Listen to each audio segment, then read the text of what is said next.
Hi everyone, it's Danielle and today is day 69 of my 100-day video blog challenge. I am saying hello from the shop.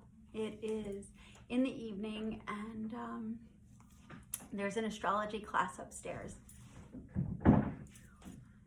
I thought someone was at the door. It's upstairs.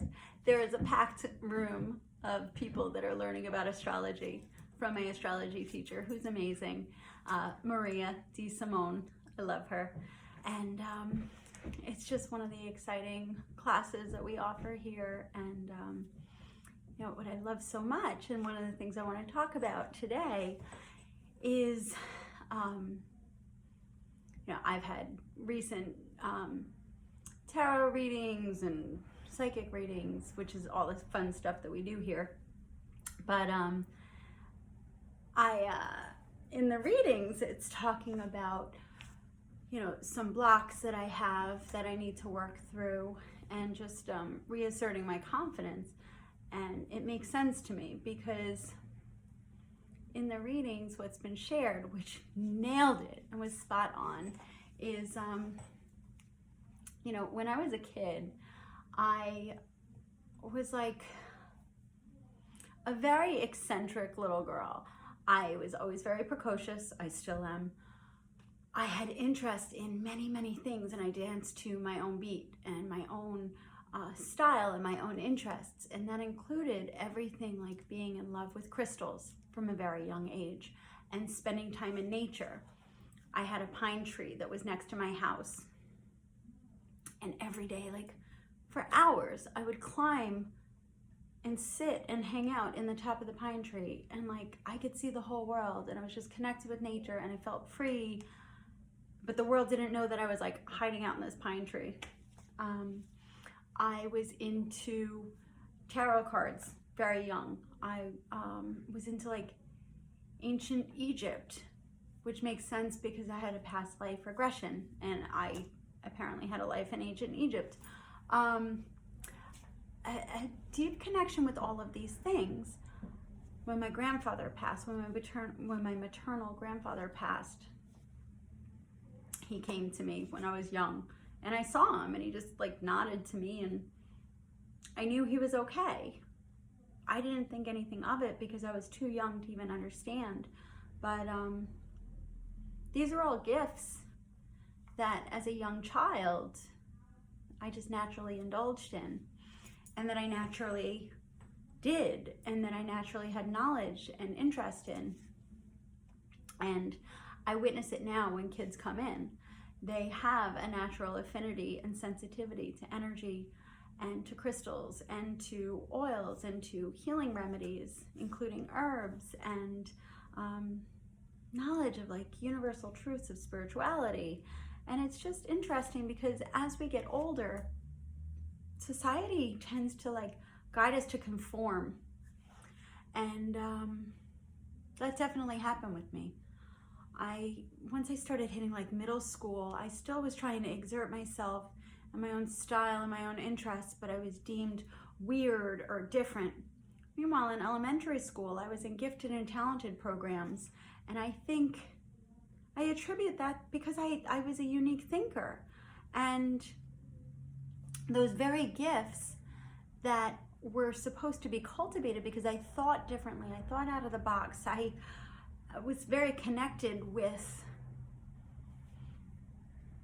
differences, and I don't know, I think the very differences that made me so unique, as I got older, society tended to like beat me down, and I conformed.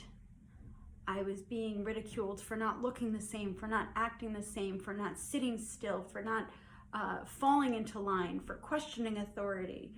And I was just really just like, life is tough, and just be a good girl, dress this way, don't say that, don't, and like, you know, and then society says like, get a good job, go to college, get a good job, get married, have kids, get a career, get a promotion, you could do it all, blah, blah, blah.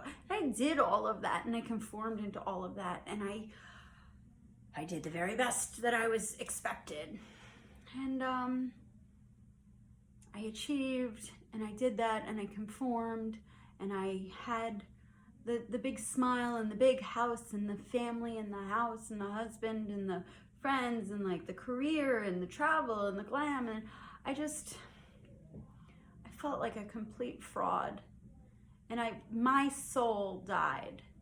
My soul was crushed, and I felt completely inhibited. And finally, I couldn't take it anymore, and I had to say, like, I need to rediscover all of those things that I feel in my gut, in my core, that's part of who I am, that connection that I have, and all the unique qualities that are weird and quirky and funny and interesting and different. I had to rediscover that, because those are my gifts. I was born into this earth with those gifts. They are God-given gifts, and it's what makes me unique. But you know what? I'm here because I'm supposed to teach people about it. And I'm supposed to expand the consciousness that people have and the understanding that people have, and to broaden the scope of understanding, to help present new ideas that might fall outside of the norm and conformity, but that's my gift. I am the messenger. That's why I'm outspoken.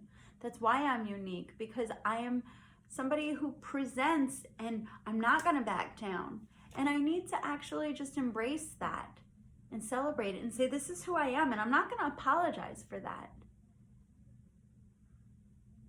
Somebody loves me, and my friends love me, and my family loves me because that's who I am. And if somebody tries to say, like, oh, well, that doesn't look right, or that doesn't sound right, or you're weird, like, okay, don't like me. Cool. Bye. Bye. Because there's so many people that have such an appetite to learn more, to question. There's so many topics that we are just scratching the surface on. And healing modalities that are so beneficial. Many cultures have utilized energy healing and Reiki for centuries. But yet, why is it not commonly known and incorporated in tandem with Western medicine? It's so silly. There's so many people who are suffering, and there's so many beautiful things that can help enhance somebody's journey. And that's my mission. That's what I'm here to do. And I'm not going to stay silent about it. I'm going to be loud, and I'm going to celebrate it. And I'm going to welcome anybody that wants to learn. Because we're creating a beautiful community of light workers, from beginners to experts. And it's a movement. And people are yearning for connection and knowledge and growth and spirituality and meaning. And that's what my business partner Dina and I are creating, and I'm so blessed, and our team is so amazing, and I'm living the life of my dreams by embracing all of my weird, quirky, all those things that I was told growing up I should quiet. So my message to you is, if you find yourself with weird, quirky, interesting, out of the box interests or traits, like, embrace them and indulge them, because those are your special gifts and strengths that you're supposed to bring to the world. Don't let somebody tell you that it's dumb or you shouldn't do it. You should do it more. And if you want anyone to talk to, come on by Amityville Apothecary and come hang out with us, because it's a safe space for you to come and, like, be a weirdo with us. And I'm just feeling really blessed. So thanks for being here. I appreciate you all. Thanks for being part of my journey. Have a great day. Mwah. Bye.